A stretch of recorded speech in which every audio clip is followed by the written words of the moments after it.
আমি চিঠি দিছি ভাবির কাছে, পাইছে ভাবির মা, এই নিয়া ডাকছে বিচার আমার মা ওই মাহা।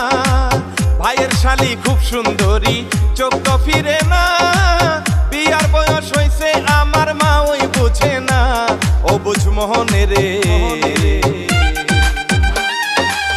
মন শুধু বিয়ান বিয়ান করে, ও বুঝ মোহন মোহন রে, মন শুধু বিয়ান বিয়ান করে।